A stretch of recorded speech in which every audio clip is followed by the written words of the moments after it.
Hello everyone and welcome to the captain. So यार aunt Jennifer's tigers की बात करूंगा, बहुत ही ज़्यादा इंपॉर्टेंट है एग्जामिनेशन पॉइंट ऑफ व्यू से। इसकी प्रॉपर पूरी summary, important questions, poetic devices, हर एक चीज़ आप लोगों को करवा दूंगा ये वीडियो देखने के बाद। कुछ भी उठाने की ज़रूरत नहीं पड़ेगी। बाकी यार देखो, मैं आप लोगों को एक बात बताऊं, जब कभी भी मैं आपको चैप्टर कराता हूँ उसकी थीम में हमेशा से करवाता हूँ। क्यों? क्योंकि मुझे डर है जो क्वेश्चन आपके 12th नंबर पे और 13th नंबर पे आते हैं, यहाँ पे आपके parallel based question, situational based question ऐसे बनते हैं। और मैं हमेशा से आप लोगों को एक चीज़ रिकमेंड करता हूँ कि जब भी आप अपने आंसर्स की फ्रेमिंग करोगे, हमेशा कोशिश करना कि आप अगर पोएम है तो उसके पोएट का नाम उसके आंसर के अंदर लिख सको, अगर कोई चैप्टर है तो उसके ऑथर का नाम आप लोग लिख सको। तो यार इस पोएम के जो हमारे पोएट हैं दैट इज एड्रिन रिच, ये नाम आप ज़रूर याद रखिएगा। और 12वां और जो हमारा 13th नंबर का क्वेश्चन होता है, इसके अंदर थीम हमारे लिए बहुत हेल्प करती है, इसलिए हर चैप्टर की थीम करना बहुत ज़रूरी है। तो एक्चुअल में ये जो पोएम है, इसको अगर मैं आप लोगों को बताऊं तो यार ये एक हमारी आंट है, ठीक है, जिनका नाम है जेनिफर्स। ठीक है, वो बहुत ही ज़्यादा उन पे ना अत्याचार हो रखे हैं। और वो अत्याचार किसने किए हैं? उनके खुद के हस्बैंड ने किया। आपने अपनी लाइफ में काफ़ी सारे ऐसे केसेस सुने होंगे कि जो हस्बैंड है वो अपनी वाइफ को ड्रिंक करने के बाद या बहुत कुछ ऐसे पीटते हैं, बहुत कुछ खराब खराब कहते हैं। ऐसी हमारी आंट जेनिफर जो है ना, वो अपने इस शादी के बंधन के अंदर जो है वो बंधी हुई है। इससे चाहकर भी वो बाहर नहीं आ रही है। लेकिन अब जो है वो एक दिन बैठकर कुछ ऐसे जो है एम्ब्रॉयडरी कर रही होती है। एम्ब्रॉयडरी का मतलब होता है कि आप लोगों का ऐसे कुछ सर्कल होता है जिसके अंदर एक टाइट कपड़ा होता है और उसके ऊपर वो जो है कुछ टाइगर्स बनाते हैं। क्या बनाती है? वो अपने टाइगर्स बनाते हैं। वो इस तरीके से टाइगर्स बनाती है कि वो जो कि बहुत ही ज़्यादा निडर जो है वो दिख रहे हैं। और वो जो है वो टाइगर बना के ये दिखाना चाहती हैं कि एक्चुअल में मेरे अंदर भी ये फीलिंग है कि मैं भी किसी से नहीं डरती हूँ, बट स्टिल वो जो है उस बंधन के अंदर जो है वो बंधी हुई है। उनके हस्बैंड जो है बहुत ज़्यादा उनके ऊपर अत्याचार करते हैं। तो यही हमारे एड्रिन रिच ने जो है वो बताया कि उनकी जो इनर फीलिंग है, सारी जितनी भी फीलिंग्स है वो उन्होंने अपनी एम्ब्रॉयडरी के अंदर दर्शाई हुई है। ठीक है, चलो देखते हैं। The poem addresses the struggle that a woman across the world are subjected in a male dominated society. ये पोम एक्चुअल में वो सारी वुमेन्स को एड्रेस कर रही है जो कि मेल डोमिनेटिंग सोसाइटी के अंदर जो है फंसी रहती हैं और बेचारी बहुत ज़्यादा उनके ऊपर जो अत्याचार डेली बेसिस पर होता रहता है। Aunt Jennifer represents women all across the globe who are caught in patriarchal society. Patriarchal society मतलब होता है जिस जहाँ पे पुरुष की बहुत ज़्यादा चलती हो। तो जो हमारी आंट जेनिफर है वो सारी वुमेन्स को प्रेजेंट कर रही है, रिप्रेजेंट कर रही है, जो कि ऐसे पैट्रियार्कल सोसाइटी के अंदर फंसी हुई हैं। ठीक है, थीम आपको क्लियर हो गई। चलो अब ज़रा एक एक करके प्रॉपर पूरी मैं आपको पूरी पोएम जो है वो समझा देता हूँ। The poem shows that the poet is worried about the women's right and fairness. जो पोएट है, जो हमारे एड्रिन रिच है, वो ये वुमेन के जो राइट्स हैं उनको लेके बहुत ही ज़्यादा वरीड है कि उनके साथ कभी भी फेयर नहीं हो रहा, उनके राइट्स का क्या है एक्चुअल में।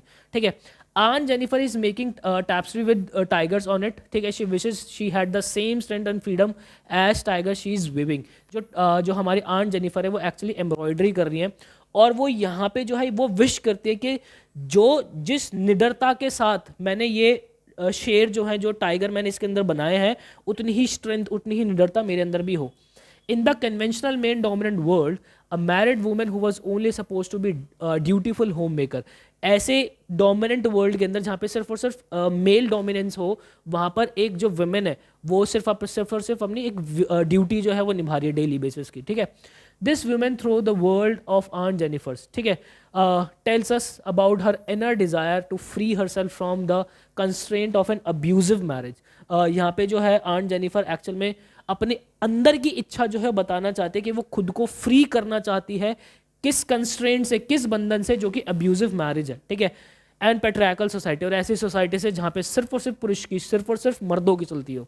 The poet expresses the inner feeling of a women Aunt Jennifer. जो पोएट है वो एक्चुअल में ये जो वुमेन हमारी आंट जेनिफर है उनकी अंदर की फीलिंग, उनकी अंदरूनी इच्छाएं जो है वो प्रकट करते हैं। The aunt is embroidering a motif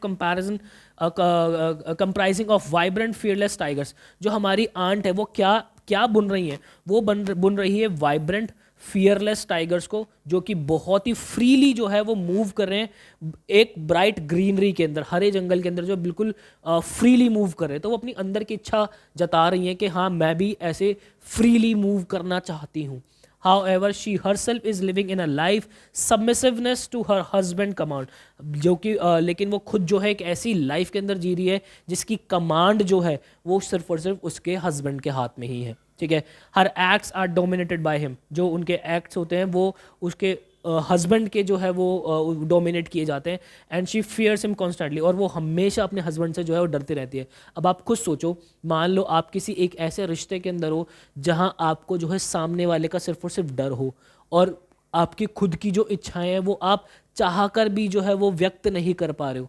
ये कैसा रिश्ता है यार? ये रिश्ता नहीं है, सिर्फ समझौता है, ठीक है। तो लाइफ के अंदर कहीं भी अगर ऐसा देखो या आपके साथ कभी फील हो रहा हो ना, उस रिश्ते को रिश्ता मानना ही मत भाई, वहाँ से फ्री होके निकल जाओ, अपनी लाइफ को बहुत बहुत सुखी पाओगे, ठीक है।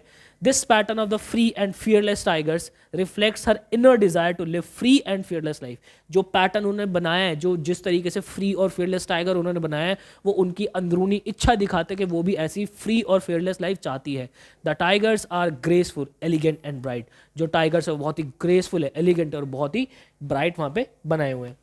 The aunt Jennifer's fingers tremble as she embroiders. देखो, जो आंट जेनिफर है जब वो बुन रही है ना, तो उनके हाथ ऐसे ट्रिम्बल कर, ऐसे कांप रहे हैं, ठीक है। She is old but still fears her husband. वो बूढ़ी है बट अभी भी वो अपने हस्बैंड से बहुत ज़्यादा डरती हैं। She does not enjoy the freedom to do anything as per her wish. जो है वो अपनी इच्छा के अनुसार कभी कुछ भी नहीं कर सकती हैं। द वेडिंग रिंग, उनके हाथ में जो वेडिंग रिंग है, कहाँ पे पहनते हैं? इसी उंगली में पहनते हैं। The wedding ring on her hand is constant reminder that her life is dedicated to her husband. जो उनके हाथ के अंदर वो जो उनकी शादी की अंगूठी है, वो बार बार उनको ये रिमाइंड करती है कि उनकी जो लाइफ है वो उनके हस्बैंड को डेडिकेटेड है, ठीक है। The burden of the demanding marriage as has exhausted her. जो उनकी जो बर्डन है, जो बोझ है उनकी शादी का, उन्हें बिल्कुल अंदर से एग्जॉस्ट कर चुका है, ख़त्म कर चुका है, खोखला कर चुका है, ठीक है। The torment will not end until her then. और ये जो टॉर्चर होता है उनके साथ, ये कभी भी उनकी मरते दम तक उनकी लाइफ से जाने वाला नहीं है। Even after her death the ring will remain और हर हैंड। उनकी मौत के बाद भी वो जो अंगूठी है उनके हाथ के अंदर हमेशा रहेगी। She will never be free, और वो उससे कभी फ्री नहीं हो पाएगी। On the other hand the tigers that she embroidering will continue move around the freely for ever. और दूसरी तरफ जो टाइगर वो बुन रही हैं, वो हमेशा ऐसे ही फ्रीली जो है वो घूमते रहेंगे। मतलब कि वो टाइगर इसलिए बना रही थी कि एक्चुअली उनकी डेथ के बाद एटलीस्ट वो ये दिखा सकें कि भाई मेरे अंदर की इच्छा ये थी। और वो जो टाइगर्स जो हैं वो हमेशा ऐसी हरे भरे जंगल के अंदर बिल्कुल फ्री निडर घूमते रहे। तो ये हमारी प्रॉपर पूरी पोएम है। आ जाओ अब इसके प्रॉपर एक एक करके क्वेश्चन कर लेते हैं। Why did aunt Jennifer choose to embroidery tigers on the panel? क्यों आंट जेनिफर जो है वो टाइगर्स को बुनने का फैसला करते हैं पैनल के ऊपर? पैनल का मतलब वही जो गोल सा होता है, इस तरीके से इसी के ऊपर बुना जाता है, उस पर कपड़ा बड़ा टाइट हो जाता है, ठीक है। Aunt Jennifer decided to sew pictures of tigers because she see themselves the symbol of bravery. वो इसलिए बुनती क्योंकि वो टाइगर्स को सिंबल मानती हैं किसका? ब्रेवरी का, फियरलेसनेस का और स्ट्रेंथ का, ठीक है। Tigers are not scared of man near them, ठीक है। वो टाइगर जो है वो किसी आदमी से, किसी से भी डरते नहीं है, इसलिए वो जो है वहाँ पे ये टाइगर्स को बुन रही है। Her swing the tigers might not her own might show her own feeling of anger and frustration towards the man being in charge. जो वो टाइगर्स वो बुन रही हैं, वो एक्चुअल में अपनी फ्रस्ट्रेशन, अपनी फीलिंग्स, अपना एंगर सारा दिखा रही है वो उस मैन के प्रति जिसने उसकी लाइफ को इंचार्ज किया है, वो उसकी लाइफ को जकड़ा हुआ है, हमेशा वो उन्हीं के इशारों पर चलती है, ठीक है। इसलिए वो जो है टाइगर्स बुन रही हैं। नेक्स्ट क्वेश्चन है, what is the weight that lies heavy on aunt Jennifer's hand? क्या किस चीज का वेट है जो उनके हाथ के ऊपर बहुत ही ज्यादा हेवी पड़ा हुआ है? How it is associated with her husband, और ये वेट उनके हस्बैंड से कैसे एसोसिएटेड है? Aunt Jennifer's feels the heaviness of her wedding ring. किसका वजन है? उनकी वेडिंग रिंग का वजन है उनके हाथ पे, on her hand, symbolising the burden of her married life, जो कि उनके शादी का बर्डन जो है वो फील करवा रहा है। May be this weight makes her feel controlled. ये जो वेट है उनको बड़ा ही कंट्रोल्ड फील कराता है उनको। यार एक बात बताओ, अगर आपको आपकी लाइफ के अंदर आज़ादी ही ना रहे, आप यहाँ नहीं जा सकते, आप वो नहीं खा सकते, आप ये नहीं पहन सकते, आप वो नहीं कर सकते, आपको बार बार टॉर्चर किया जा रहा हो, तो कैसी लाइफ रहेगी वो, है ना, ठीक है। Aunt Jennifer had a hard time in her marriage with a husband who was controlling and oppressive. जो हमारी आंट जेनिफर है उनकी लाइफ बड़ी ही हार्ड रही है शादी के बाद, क्योंकि उनके जो हस्बैंड थे उन्होंने बड़ा ही कंट्रोल जो है वो शादी के बाद बनाया हुआ था, ठीक है।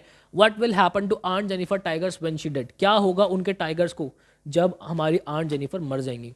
तो aunt Jennifer made will last for ever, जो उन्होंने बनाया वो हमेशा बना रहेगा ऐसे ही, इवन आफ्टर शी डाई। अगर वो मर भी जाती हैं तो they will keep moving proudly, जो उनके टाइगर्स हैं वो बड़ी ही शान और शौकत से मूव करते रहेंगे। May be she saying that the tigers which stand for her feelings of freedom inside will never go away. यहाँ पे वो जो है कहना चाहती हैं कि यही फीलिंग जो है उनके मन के अंदर है, जो फीलिंग ऑफ फ्रीडम है उनके मन के अंदर है, और ये हमेशा से ऐसे ही रहेगी, ठीक है। चलते हैं भाई आगे, देखो अब ये बड़ा ही इंपॉर्टेंट क्वेश्चन है, ध्यान रखना, ये बहुत ही ज़्यादा इंपॉर्टेंट क्वेश्चन है बेटा, इसको करके ज़रूर चले जाना। उन्होंने दो वर्ड यूज़ किए, डेनिजन्स और शिवालरिक, ठीक है। ये क्या है इनका मतलब, इनको समझते हैं ज़रा। Animals that live naturally in the place of creatures और the sorry animals that live naturally in a place or the creatures living in a specific area are called denizens। देखो एक पर्टिकुलर एरिया के अंदर जो जो species पाई जाती हैं वो उसके डेनिजन्स होते हैं, ठीक है। तो जैसे कि आपने देखा होगा कि क्रोकोडाइल जो है वो अपना जो है एक पॉन्ड के अंदर ऐसे रहता है, तो वो वहाँ का डेनिजन है, राइट। तो एक पर्टिकुलर एरिया के जो निवासी होते हैं, लोग होते हैं, उनको हम डेनिजन बोलते हैं। Tigers usually live in forest, tiger जो है वो यूजुअली फॉरेस्ट के अंदर रहते हैं। So the poet calls them denizens of the world of green, इसलिए जो पोएट हमारे एडविन रिच साहब उन्होंने उसको denizen of world of green कहा है, क्योंकि वो जो है जंगल के निवासी है, ऐसे समझ लो आप। Tigers are known for being in control of their own territory, tiger जो है वो अपनी ही टेरिटरी के राजा होता है और उनका सारा कंट्रोल उन्हीं के हाथ में होता है। The poet also calls the tiger Shivalik, देखो ये डेनिजन और शिवैलरिक टाइगर को ही कहा था उन्होंने। अब देखो डेनिजन तो हमने समझ लिया, शिवैलरिक क्यों कहा था। This means the tiger shows extra ordinary courage when facing danger. जो शिवैलरिक होते हैं उनको वो इसलिए कहा था क्योंकि जब कभी भी टाइगर जो है वो डेंजर फेस करते हैं तो बड़ी ही एक्स्ट्रा ऑर्डिनरी तरीके से जो है उसको फेस करते हैं, बिल्कुल निडर होकर, right. To explain this the poet says the tigers were not scared of man under the tree, under a tree. ये कह के जो है हमारे पोएट साहब हमें ये बताना चाहते हैं कि जो टाइगर है वो किसी से डरते नहीं है, चाहे भले ही कोई आदमी चाहे भले ही कोई आदमी पेड़ के पीछे छुपा ही क्यों ना हो, वो किसी से डरते नहीं है, समझ रहे हो। और वो आदमी का जिक्र इसलिए किया है उन्होंने क्योंकि हमारी आंट के ऊपर किसी आदमी का बहुत बुरा कंट्रोल था, ठीक है। एंड कॉन्फिडेंटली केप्ट मूविंग, और वो किसी से डरते नहीं और बिल्कुल निडरता के साथ अपना जो है वो छाती चौड़ी करके चलते रहते हैं। Since tigers are brave fears and noble animals the poet uses the term Shivalik, क्योंकि टाइगर जो है बहुत ही निडर होता है, बहुत ही फ्रीडम के साथ घूमते हैं, इसलिए उन्होंने ये टर्म शिवालिक जो है वो यूज़ की है। सो मेरे भाई आई होप ये पोम आपको बहुत अच्छे से याद हो गई होगी, सारी चीज़ आपके माइंड के अंदर आ गई होगी, इंपॉर्टेंट क्वेश्चंस मैंने करवा दिया है। अगर आपका एग्जाम जो 1 या 2 दिन के अंदर है, जितने मैंने स्क्रीन पे क्वेश्चन कराए हैं सिर्फ वो करके चले जाओ, बाकी आपके प्रॉपर पूरे पोइट्री डिवाइसेस और कुछ एक्स्ट्रा क्वेश्चंस मैंने डिस्क्रिप्शन बॉक्स के अंदर डाले में, वो भी जाके जरूर चेक कर लीजिएगा। आई होप आपको क्लैरिटी मिली होगी। मिलता है किसी बेस्ट ऑथेंटिक जेन्युइन वीडियो के अंदर, मुझे दीजिएगा इजाजत, till then bye and take care.